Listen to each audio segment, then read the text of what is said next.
एक ऐसी दुनिया में जहाँ एक बहुत बड़ी तबाही के बाद सब कुछ बदल चुका है, इंसानों को ज़ॉम्बीज़ के साथ जीने पर मजबूर होना पड़ा है। जो बहुत ही कम लोग बचे हैं, उन्हें हर वक्त तैयार रहना पड़ता है क्योंकि उन पर किसी भी पल हमला हो सकता है। हमारी फिल्म की शुरुआत में हम डैरिल और कैरोल को देखते हैं, जो एक भूतों जैसी खाली बस्ती में चल रहे होते हैं। अचानक वो खुद को फंसा हुआ पाते हैं और उनके चारों तरफ ज़ॉम्बीज़ का एक झुंड होता है जो कई महीनों से बिना खाए बैठे होते हैं। जब उन्हें समझ आता है कि उनके पास जाने के लिए कोई दूसरी जगह नहीं है, तो डैरिल और कैरोल भागने की एक योजना बनाते हैं। डैरिल ज़ॉम्बीज़ से लड़ता रहता है ताकि कैरोल को वक्त मिल सके, और कैरोल सामने मौजूद एक वीरान इमारत का दरवाजा खोलने की कोशिश करती है, और जैसे ही दरवाजा खुलता है, दोनों आखिरी पल में अपनी जान बचा लेते हैं। इसके बाद वे इमारत में मौजूद एक फ्लैट का दरवाजा तोड़कर अंदर घुसते हैं। अंदर घुसते ही वे लिविंग रूम में जाते हैं और वहाँ उन्हें एक शख्स मिलता है जो पहले यहाँ रहता था और अब ज़ॉम्बी बन चुका होता है। किसी तरह उससे निपटने के बाद डैरिल और कैरोल पूरे घर में घूमते हैं और देखते हैं कि क्या कोई ऐसी चीज है जो उनके काम आ सके। वे अलमारियां और दराज खोलते हैं, तभी अचानक एक और ज़ॉम्बी उनके सामने आ जाता है। जब कैरोल देखती है कि डैरिल पर हमला हो रहा है, तो वह तुरंत हथियार उठाकर उसकी मदद के लिए आगे बढ़ती है, लेकिन तभी वह चौंक जाती है क्योंकि उसकी पीठ के पीछे अचानक एक और ज़ॉम्बी आ जाता है। कैरोल उस ज़ॉम्बी को खत्म करने का फैसला करती है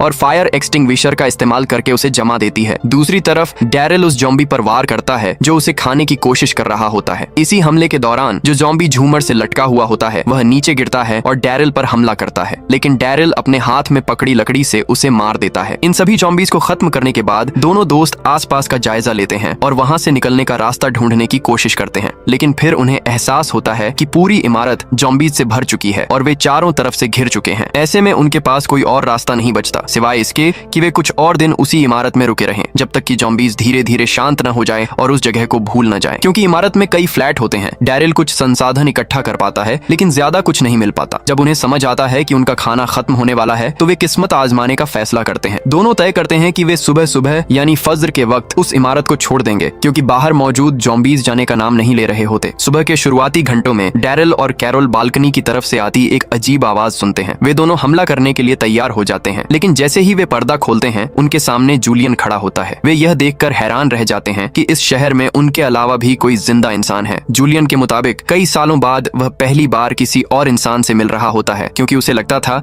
कि इस इलाके के सारे लोग मर चुके हैं। जूलियन द्वारा शिकार किए गए खरगोश खाने के बाद कैरोल और डैरिल उसे समझाने की कोशिश करते हैं कि वह उनके साथ अमेरिका वापस चले। जूलियन मान जाता है और कहता है कि वह सुबह 10 बजे उन्हें घाट पर मिलेगा। अगले दिन ठीक उसी वक्त जूलियन चर्च की घंटियां बजाता है ताकि ज़ॉम्बीज़ का ध्यान उधर चला जाए और वे इमारत से दूर हो जाए। इससे कैरोल और डैरिल को भागने में मदद मिलती है। अगले सीन में तीनों लोग नाव तक पहुंच जाते हैं और समुद्र में निकल पड़ते हैं। वे अमेरिका की तरफ अपनी यात्रा शुरू करते हैं, इस उम्मीद में कि वहां वे एक नई जिंदगी शुरू कर पाएंगे। जैसे जैसे वे जमीन से दूर होते जाते हैं, पीछे ज़ॉम्बीज़ छोटे होते जाते हैं। वे जानते हैं कि आने वाले 2 हफ्ते उन्हें समुद्र में ही बिताने होंगे। कुछ दिनों बाद आधी रात के वक्त तीनों एक भयानक तूफान का सामना करते हैं। वे नाव को संभालने की कोशिश कर रहे होते हैं, तभी एक जोरदार लहर जूलियन को टक्कर मारती है। कैरोल उसे घायल हालत में देखकर तुरंत उसकी मदद के लिए दौड़ती है, उसे संभालती है और उसकी चोट का इलाज करती है। वहीं डैरिल नाव को कंट्रोल करने की कोशिश करता है। इसके बाद तीनों जूलियन के निर्देशों का पालन करते हैं और किसी तरह तूफान का सामना कर लेते हैं। कुछ दिनों बाद आखिरकार वे किनारे तक पहुंच जाते हैं, लेकिन जब कैरोल समुद्र के किनारे चलती हुई जूलियन को ढूंढती है, तो वह एक चौंकाने वाली चीज देखती है। पता चलता है कि उनका साथी इस सफर में जिंदा नहीं बच पाया। वो आदमी होश में आता है और खुद को ज़ॉम्बी बना हुआ पाता है। जैसे ही वो कैरोल पर हमला करने वाला होता है, डैरिल बीच में आ जाता है और उस पर टूट पड़ता है। उसी पल डैरिल जूलियन पर वार करता है और अपनी धारदार ब्लेड से उसे खत्म कर देता है। जाने से पहले डैरिल जूलियन की लाश को समुद्र में डाल देता है ताकि समंदर उसे अपने साथ दूर ले जाए। अब कैरोल और डैरिल की योजना ये होती है कि वो अपनी नाव को ठीक करें ताकि वे अपनी यात्रा मुख्य झील की तरफ जारी रख सकें। लेकिन रात के वक्त डैरिल कुछ स्थानीय लोगों को अपनी तरफ आते हुए देखता है। वो फौरन आग बुझा देता है और कैरोल के साथ चट्टानों के पीछे छिप जाता है, इस उम्मीद में कि वो लोग उन्हें देख न पाएं। किस्मत से स्थानीय लोग उन्हें नहीं देखते, लेकिन उनकी नाव को देख लेते हैं और उसमें रखा सारा सामान लूट लेते हैं। अगली सुबह डैरिल और कैरोल खाने की तलाश में निकलते हैं। चलते चलते उन्हें एक नक्शा मिलता है, जिससे उन्हें उन स्थानीय लोगों की जगह का पता चलता है। उसी पल उन्हें एहसास होता है कि वो स्पेन पहुंच चुके हैं और इसका मतलब ये है कि वो अपने देश से बहुत दूर आ चुके हैं। इसके बाद जंगल में चलते हुए डैरिल को एक जाल दिखता है जिसमें एक ज़ॉम्बी फंसा होता है। इससे उसे समझ आ जाता है कि स्थानीय लोगों ने पूरे इलाके में इस तरह के कई जाल बिछा रखे हैं। नाव वाली घटना के बाद कैरोल घायल हो जाती है। ऐसे में डैरिल और कैरोल थोड़ा आराम करने का फैसला करते हैं और एक जगह रुक जाते हैं। अगली सुबह जब कैरोल सो रही होती है, डैरिल शिकार के लिए बाहर निकलता है। रास्ते में उसे कुछ युवक गाड़ी में जाते हुए दिखते हैं, जिससे वो परेशान हो जाता है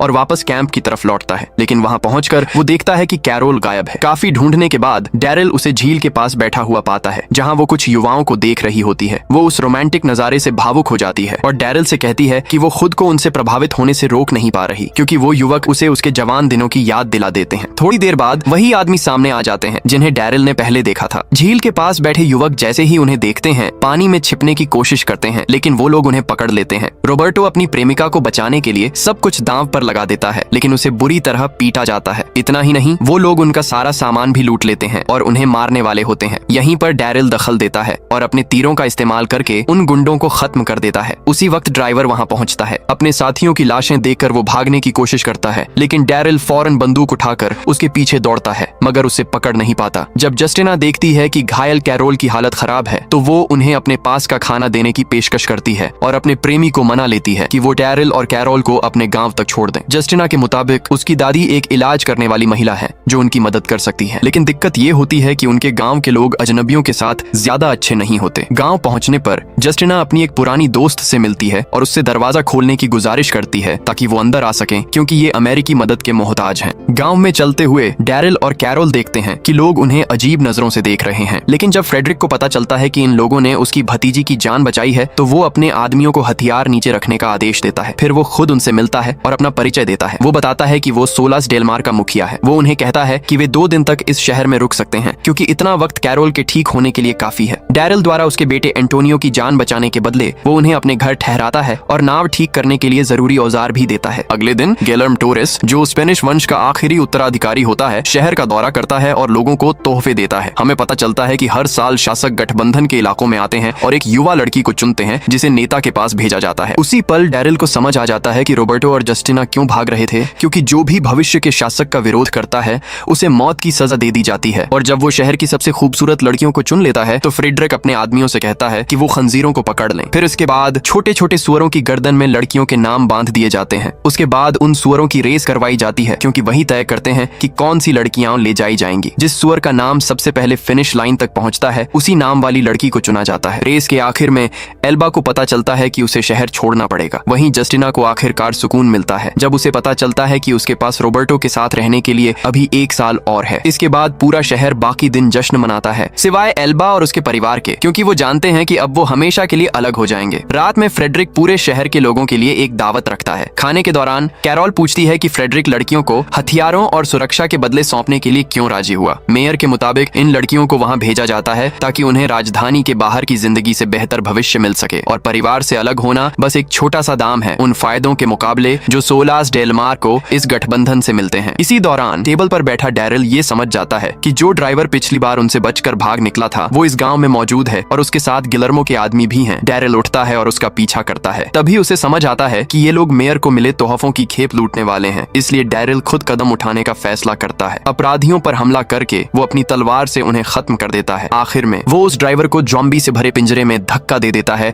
और देखता रहता है कि वो कैसे जिंदा खा लिया जाता है। लेकिन उन्हें ये नहीं पता होता कि ये लोग विलियम की सेना से जुड़े हुए थे। जब विलियम को अपने आदमियों के गायब होने का पता चलता है, तो वो एक टीम भेजता है जो गांव की तलाशी लेती है। अगले दिन डैरिल अपनी जरूरी चीजें समेटने लगता है ताकि आगे की यात्रा जारी रख सके। रॉबर्टो उसे नाव ठीक करने में मदद देने की पेशकश करता है, लेकिन ये पक्का करने के लिए कि सभी जरूरी पुर्जे मिल जाएं, वो वैलेंटीना से मदद लेने का फैसला करता है। वैलेंटीना वो महिला होती है जिसने अपनी जिंदगी के 30 साल दुनिया भर में जहाज चलाते हुए बिताए होते हैं। जब वो नाव की हालत देखती है तो बताती है कि इसे दोबारा पानी में उतारने से पहले काफी मरम्मत करनी पड़ेगी, लेकिन वो मदद करने के लिए तैयार हो जाती है, बशर्ते डैरिल वादा करे कि वो रॉबर्टो और जस्टिना को अपने साथ अमेरिका ले जाएगा। क्योंकि डैरिल के पास और कोई रास्ता नहीं बचता, वो ये शर्त मान लेता है। वो रॉबर्टो को साथ लेकर उस इलाके में जाता है जहाँ पुरानी नावें पड़ी होती हैं, ताकि जरूरी पुर्जे जुटाए जा सकें। अचानक समुद्र से एक ज़ॉम्बी निकलकर उन पर हमला कर देता है। डैरिल उसका सिर कुचल देता है और फिर किनारे की तरफ लौटता है। तभी उसे एहसास होता है कि आसपास और लोग भी मौजूद हैं। इस दौरान रॉबर्टो जरूरी पुर्जे इकट्ठा करता रहता है। डैरिल ज़ॉम्बियों को दूर रखने के लिए गोलियां चलाता है, लेकिन जैसे ही गोलियां खत्म होती हैं, वो हथौड़े से उन्हें मारना शुरू कर देता है। इसी तरह वो रॉबर्टो को उन ज़ॉम्बियों से बचा लेता है जो पानी के नीचे छिपे हुए थे। जब रॉबर्टो अपनी पत्नी जस्टिना के साथ शहर छोड़ने के लिए नाव ठीक कर रहा होता है, तभी जस्टिना को सच्चाई पता चलती है। उसे मालूम पड़ता है कि उसके चाचा ने हर साल धोखा दिया था ताकि वो कभी चुनी न जाए। फ्रेडरिक हर साल सुअर की गर्दन से अपनी भतीजी का नाम हटा देता था और किसी और लड़की का नाम बांध देता था। सच्चाई सामने आने के बाद जस्टिना खुद को बहुत दोषी महसूस करती होती है। वो अपने चाचा की गलती सुधारना चाहती है और खुद को एल्बा की जगह भेजने की पेशकश करती है, क्योंकि वो जानती है कि एल्बा अपनी माँ के बहुत करीब है और उनका अलग होना बहुत दर्दनाक होगा। अगली सुबह रोबर्टो घर पहुंचता है और देखता है कि उसकी प्रेमिका को ले जाया जा चुका है। वो गुस्से से भर जाता है। जब उसे एहसास होता है कि वो जस्टिना को वापस नहीं ला सकता, तो वो अपनी जिंदगी के प्यार को खोने का इल्जाम डैरिल पर डाल देता है। उसके मुताबिक कैरोल और डैरिल की वजह से ही वो और जस्टिना सोलास डेलमार लौटे थे, और अब जब जस्टिना नहीं रही तो रोबर्टो स्पेन छोड़ने का इरादा भी छोड़ देता है। डैरिल अपना साथी खो देता है और अब उसे आगे सब कुछ अकेले ही संभालना पड़ता है। वैलेंटिना और उसकी टीम की मदद से डैरिल और कैरोल आखिरकार अपनी नाव को ठीक कर लेते हैं। एक हफ्ते से भी कम समय में वो लोग नाव को दोबारा चलाने लायक बना लेते हैं। जब वैलेंटिना को पता चलता है कि रोबर्टो उनके साथ अमेरिका नहीं जाएगा, तो वो कोशिश करती है कि कूपर उनके साथ चला जाए, क्योंकि कूपर पहले कैलिफोर्निया में रह चुका था और कई सालों से वहां नहीं गया था। चूंकि डैरिल को इस लंबी यात्रा में किसी मददगार की जरूरत होती है ताकि वो नाव को सही तरीके से संभाल सके, इसलिए वो कूपर को साथ ले जाने के लिए मान जाता है। लेकिन तभी अचानक हालात बदल जाते हैं जब बागियों का एक समूह वहां पहुंच जाता है। अचानक एक तीर आकर सीधे कूपर के दिल में लगता है और कूपर वहीं मौके पर मर जाता है। डैरिल समझ जाता है कि उसके दोस्त अब खतरे में हैं, तो वो तुरंत हथियार उठाकर उन लोगों का सामना करने के लिए आगे बढ़ता है। कैरोल और वैलेंटिना भी उसका साथ देती हैं। लेकिन जो सबसे डरावनी बात होती है वो ये कि उसी दिन बागियों का एक बहुत बड़ा समूह सोलास के दरवाजों के पास पहुंच जाता है। जब मेयर को पता चलता है कि शहर पर हमला होने वाला है, तो वो फैसला करता है कि पूरे शहर को हथियार दिए जाए ताकि हर कोई अपने घर और अपने लोगों की रक्षा कर सके। दरवाजे बंद कर दिए जाते हैं। लोग दीवारों पर चढ़कर दुश्मनों पर गोली चलाने लगते हैं। उसी वक्त फ्रेडरिक अपने आदमियों को आदेश देता है कि जिन ज़ॉम्बियों को कैद करके रखा गया था उन्हें छोड़ दिया जाए। इससे लोगों को थोड़ा वक्त मिल जाता है ताकि वो दुश्मनों से लड़ सकें और साथ साथ ज़ॉम्बियों को भी खत्म कर सकें। जैसे ही घंटी की आवाज सुनाई देती है, डैरिल और कैरोल फैसला करते हैं कि वो वापस शहर लौटेंगे ताकि ये पक्का कर सकें कि रोबर्टो और उसके पिता सुरक्षित हैं। आखिरकार वही लोग थे जिन्होंने उन्हें अपने घर में शरण दी थी और पूरे समय उनकी मदद की थी। लड़ाई के बीच एक जीप जो दुश्मनों से भरी होती है सीधे गेट से टकराकर शहर में घुस जाती है। उसी वक्त डैरिल और कैरोल भी अंदर पहुंच जाते हैं और शहर के लोगों की मदद करने लगते हैं। जब लोग अपने ही परिवार वालों और दोस्तों को अपनी आंखों के सामने मरते देखते हैं, तो उन्हें एक और सच्चाई का सामना करना पड़ता है। उन्हें उन्हीं अपनों को दूसरी बार भी मारना पड़ता है, क्योंकि वो ज़ॉम्बी बन चुके होते हैं। युद्ध के बीच फ्रेडरिक घायल हो जाता है, लेकिन कैरोल आगे बढ़कर उसकी मदद करती है। जब ज्यादातर दुश्मनों को हरा दिया जाता है, तो रोबर्टो अल्बा के घर की तरफ दौड़ता है ताकि उस लड़की और उसकी माँ को बचा सके। लेकिन रास्ते में ही उसे समझ आ जाता है कि लड़ाई अब भी खत्म नहीं हुई है। जैसे ही वो दुश्मन की सेना को शहर में ज़ॉम्बी छोड़ते हुए देखता है, वो अपने परिवार को चेतावनी देने के लिए भागता है। हालात और ज्यादा बिगड़ जाते हैं। चारों तरफ आग और तबाही फैल जाती है। ज़ॉम्बियों की सेना बचे हुए लोगों पर हमला कर देती है और लोग एक दूसरे के साथ खड़े होकर उन्हें मारने की कोशिश करते हैं, इससे पहले कि वो पूरे शहर में फैल जाएं। इसी दौरान जब सब लोग हालात संभालने में लगे होते हैं, तभी बागियों का एक और समूह शहर में घुस आता है और घर घर जाकर वो सामान लूटने लगता है जिसकी उन्हें जरूरत होती है। डैरिल शहर वालों की मदद करता है ताकि वो ज़ॉम्बियों और बागियों दोनों से छुटकारा पा सकें। लेकिन इस डरावने सपने के खत्म होने के बाद भी उन्हें अपने कई लोगों को खोने का दर्द झेलना पड़ता है। जो कुछ भी हुआ होता है उससे तंग आकर रोबर्टो सवाल उठाता है। वो पूछता है कि हर साल यहाँ से एक लड़की ली जाती है ताकि सोलास डेलमार को सुरक्षा और समर्थन मिलता रहे, लेकिन जब शहर को सच में मदद की जरूरत पड़ी तो कोई भी उनकी मदद के लिए क्यों नहीं आया। इस पर फ्रेडरिक कहता है कि अगर उन्हें गिलर्मो से हथियार और गोलियां नहीं मिली होती तो शहर के लोग खुद को बचाने के काबिल ही नहीं होते। उसी वक्त मेयर को पता चलता है कि एक बाकी जिंदा पकड़ा गया है। वो इस मौके का फायदा उठाकर उससे पूछताछ करता है। कुछ सवालों के बाद फ्रेडरिक को पता चलता है कि बागियों को काजार के बारे में सब पता है और किसी वजह से वो सभी गठबंधनों पर हमला कर रहे हैं। रात के समय रोबर्टो चोरी छिपे एक जीप चुरा लेता है और शहर छोड़कर चला जाता है। उसका पिता उसके पीछे जाने का फैसला करता है। एंटोनियो ने उनके लिए जो कुछ भी किया होता है उसके बदले में डैरिल और कैरोल भी उसके साथ जाने का फैसला करते हैं, क्योंकि उन्हें पता होता है कि रोबर्टो जस्टिना के पीछे गया है। और जब फ्रेडरिक कैदियों से जरूरी सारी जानकारी निकलवा लेता है तो वो आगे की तैयारी शुरू करता है। दुश्मनों को एक ऐसे पिंजरे में बंद कर दिया जाता है जो ज़ॉम्बियों से भरा होता है और सब लोग देखते रहते हैं कि ज़ॉम्बी उन्हें जिंदा खाते जा रहे हैं। उसी दौरान हम रोबर्टो को देखते हैं जिसे गैंग ने पकड़ रखा होता है। उसे बुरी तरह मारा गया होता है और एक पुल के ऊपर से लटका दिया गया होता है। नीचे बहुत सारे ज़ॉम्बी होते हैं जो उसे पकड़ने की कोशिश कर रहे होते हैं। जब गैंग वाले उसे बांधने वाली रस्सी काटने ही वाले होते हैं, तभी डैरिल वहां पहुंचता है और सबको मार देता है। इसके बाद डैरिल, एंटोनियो और उनकी टीम ज़ॉम्बियों के खिलाफ लड़ाई शुरू कर देते हैं और जितने भी राक्षस उनकी तरफ आते हैं सबको खत्म कर देते हैं। सारे ज़ॉम्बियों से निपटने के बाद एंटोनियो अपने बेटे को बचा लेता है। जब वो देखता है कि रोबर्टो अभी जिंदा है और सांस ले रहा है तो उसे बहुत राहत मिलती है। जब रोबर्टो होश में आता है तो वो बताता है कि उसने गिलर्मो के कैंप पर हमला किया था और वहां उसे जस्टिना मिल गई थी। किस्मत से जस्टिना ने उसके साथ भागने का फैसला कर लिया था, लेकिन थोड़ी देर बाद एक ग्रुप ने उनका पीछा किया। जस्टिना को दोबारा पकड़ लिया गया और वो लोग उसे अपने साथ ले गए। रोबर्टो को गैंग ने बुरी तरह पीटा होता है और अब उसे तुरंत मेडिकल मदद की जरूरत होती है। उसी वक्त कैरोल एंटोनियो की मदद करती है ताकि वो वापस सोलास लौट सके। डैरिल अपनी मोटरसाइकिल पर चढ़ता है और जस्टिना को बचाने बचाने के लिए अपनी यात्रा शुरू करता है। रास्ते में उसे एक बीमार आदमी मिलता है जिसकी आंखें निकाली हुई होती हैं। डैरिल पहले रुककर उसकी मदद करने की कोशिश करता है, लेकिन फिर उसे एहसास होता है कि वो आदमी पागल है। डैरिल उसे वहीं छोड़ देता है क्योंकि उसके सामने लंबा सफर है और वो इस तरह की बेवकूफी में समय बर्बाद नहीं कर सकता। कुछ किलोमीटर आगे जाकर डैरिल को एक ट्रक दिखाई देता है जिसे ज़ॉम्बियों का एक बड़ा झुंड खींच रहा होता है। उसी ट्रक से कुछ लोग मोटरसाइकिलों पर उतरते हैं और डैरिल की बाइक लूटने की कोशिश करते हैं। डैरिल भागने की कोशिश करता है और बदमाशों पर गोली चलाना शुरू कर देता है। वो एक फ्यूल टैंक को गोली मार देता है जिससे हालात बिगड़ जाते हैं। जब उसे लगता है कि इस पीछा से बच पाना मुश्किल है तो डैरिल अपनी मोटरसाइकिल वहीं छोड़ देता है और पैदल ही आगे बढ़ने का फैसला करता है। रात के समय एक परिवार उसे देख लेता है और अपने घर में पनाह देता है। डैरिल उनकी मदद स्वीकार कर लेता है। थोड़ा आराम करने के बाद उसे पता चलता है कि इस परिवार का सारा पानी उसी गैंग ने चुरा लिया था जिसने उसकी मोटरसाइकिल ली थी। ये लोग रेगिस्तान में रहने को मजबूर हैं क्योंकि उन्हें एक खतरनाक स्किन डिजीज है। लोग इन्हें लिम्बो कहते हैं क्योंकि ये जिंदगी और मौत के बीच जी रहे हैं। लेकिन माया डैरिल को बताती है कि ये बीमारी छूने से नहीं फैलती। माटिया, जो इस कबीले का आदमी होता है, डैरिल को बताता है कि उनसे क्या क्या छीना गया है। वो अपनी गाड़ी इनाम के तौर पर ऑफर करता है अगर डैरिल उनका पानी वापस ला दे। डैरिल कहता है कि इस मिशन को पूरा करने के लिए उसे गाड़ी अभी चाहिए, तो वो लोग उसे गाड़ी की चाबियां दे देते हैं। जब डैरिल उन मोटरसाइकिल वालों को अपनी तरफ आता हुआ देखता है तो वो उन्हें जाल की तरफ फुसलाने का फैसला करता है। वो माटिया और उसके कबीले की मदद लेता है ताकि मिलकर उन्हें हरा सकें। टीम का आधा हिस्सा दुश्मनों को अपने हाथों से मारता है और बाकी आधा डैरिल की मदद से गैंग के बाकी लोगों को उड़ाता है। डैरिल के पास सिर्फ 4 गोलियां होती हैं, यानी गलती की कोई गुंजाइश नहीं होती। वो तभी गोली चलाता है जब उसे पूरा यकीन होता है कि निशाना सही लगेगा। जब वो देखता है कि उसके सारे साथी मारे जा चुके हैं तो गैंग का आखिरी आदमी बदला लेने के लिए आगे बढ़ता है। वो हाथ में कुल्हाड़ी लेकर मोटरसाइकिल पर सवार होता है और सीधे डैरिल पर हमला कर देता है। लेकिन वॉर करने से पहले ही डैरिल अपनी तलवार से उस पर हमला करता है और उसे खत्म कर देता है। अगला कदम होता है ट्रक पर धावा बोलना और ज़ॉम्बियों को आजाद करना ताकि वो उन लोगों को खा सके जिन्होंने उन्हें कैद कर रखा था। जब टाफो अपने लोगों को ज़ॉम्बियों द्वारा खाते हुए देखता है तो वो अपना आपा खो देता है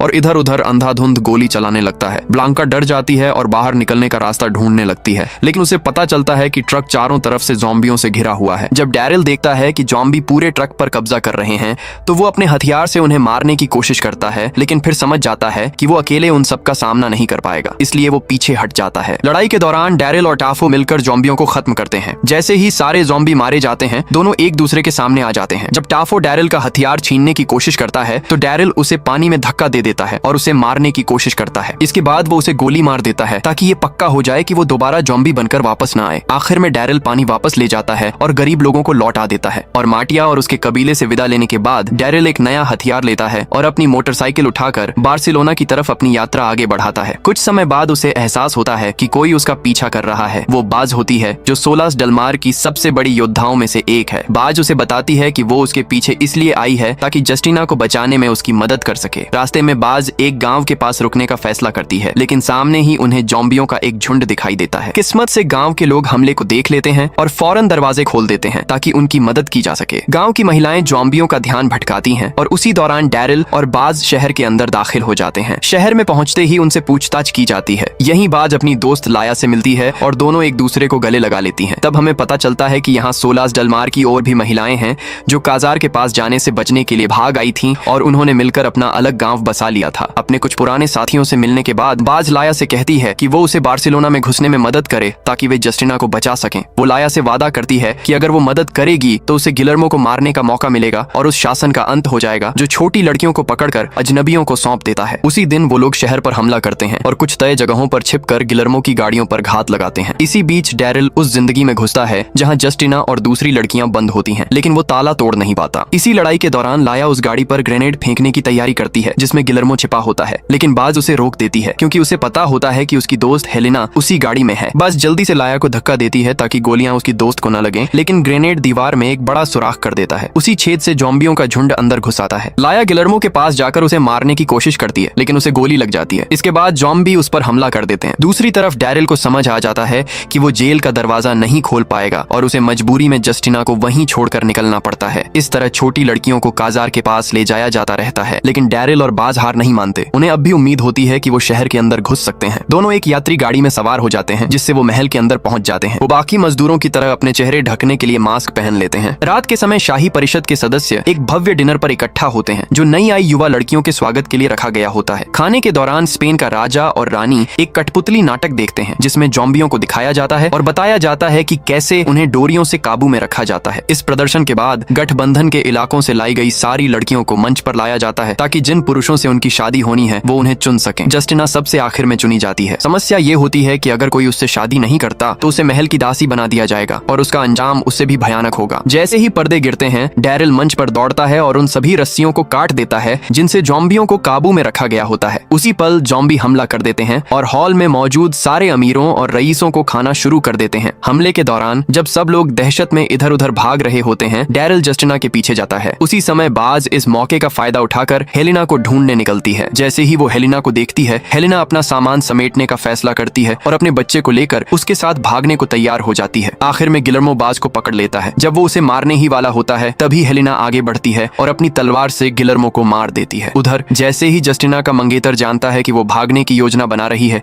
वो उस पर हमला करता है, लेकिन डैरिल समय पर पहुंचकर उसे मार देता है और जस्टिना को बचा लेता है। इसके बाद डैरिल सारी अपहृत लड़कियों को आजाद कर देता है। वो सबको लेकर दरवाजे की तरफ बढ़ता है जहां बहुत सारे पहरेदार होते हैं और पूरे शहर में ज़ॉम्बी फैल चुके होते हैं। किसी तरह दरवाजा पार करने के बाद डैरिल और बाज एक दूसरे से मिलते हैं। बाज फैसला करती है कि वो सारी बचाई गई लड़कियों को लेकर शरणार्थी कैंप जाएगी। जस्टिना अपने दोस्तों से विदा लेती है, फिर डैरिल के साथ मोटरसाइकिल पर बैठती है। दोनों साथ मिलकर सोलस डलमार की तरफ लौट जाते हैं। उन्हें लग रहा होता है कि कारोल और रोबर्टो लाइट हाउस में उनका इंतजार कर रहे होंगे, इसलिए डैरिल जस्टिना को लेकर वहां पहुंचता है। लेकिन वहां पहुंचते ही उन्हें फ्रेडरिक के गार्ड्स मिल जाते हैं। वैलेंटिना की मदद से डैरिल उन सबको हरा देता है और दुश्मनों के ही एक हथियार का इस्तेमाल करके उन्हें खत्म कर देता है। जैसे ही हालात काबू में आते हैं, डैरिल पूछता है कि आखिर हुआ क्या था। तब उसे पता चलता है कि फ्रेडरिक और उसके लोगों ने कारोल और उसके साथियों को पकड़ लिया था और उन पर गद्दारी का इल्जाम लगा दिया था। जब उन्हें शहर से भागने की कोशिश करते हुए पकड़ा गया तो एंटोनियो और कारोल किसी तरह बाहर निकलते हैं और देखते हैं कि रोबर्टो जंजीरों में जकड़ा हुआ है। इसके बाद फ्रेडरिक अपने आदमियों को हुक्म देता है कि उन पर ज़ॉम्बी छोड़ दिए जाएं। तीनों खुद को ज़ॉम्बियों से घिरा हुआ पाते हैं। अपने बेटे को बचाने के लिए एंटोनियो आगे बढ़कर ज़ॉम्बियों का सामना करने का फैसला करता है और कारोल भी उसका साथ देती है। इसी लड़ाई के बीच डैरिल वहां पहुंचता है और उन्हें बचा लेता है। वो अपने दोस्तों को बचाने ही आया होता है। गोलीबारी के बीच जस्टिना भी सामने आती है और शहर में दाखिल हो जाती है। जब फ्रेडरिक देखता है कि ज़ॉम्बी उसकी भतीजी के करीब आ रहे हैं तो वो अपने आदमियों को आदेश देता है कि ज़ॉम्बियों को मारो और उसे बचाओ। यहीं जस्टिना पूरे गांव वालों के सामने अपने मामा की सच्चाई उजागर कर देती है। जब वो उन सबके सामने बेनकाब हो जाता है जो अब तक उसे मेयर मानकर सपोर्ट कर रहे थे, तो फ्रेडरिक को जेल में डाल दिया जाता है। लेकिन कुछ ही घंटों बाद वो अपनी माँ को मना लेता है और उससे जेल का दरवाजा खुलवा लेता है। बाहर निकलते ही मेयर फैसला करता है कि वो डैरिल के पीछे जाएगा और उससे बदला लेगा, क्योंकि उसे पूरा यकीन होता है कि जो कुछ भी हुआ उसका जिम्मेदार डैरिल ही है। हालांकि किसी को गोली नहीं लगती, लेकिन गोलियों की आग से नाव जल जाती है और डैरिल और कारोल के पास अपने देश लौटने की जो भी उम्मीद बची होती है वो पूरी तरह खत्म हो जाती है। और यहीं पर हमारी आज की कहानी खत्म हो जाती है। मिलते हैं अगली वीडियो और नई नई स्टोरी समरीज के साथ।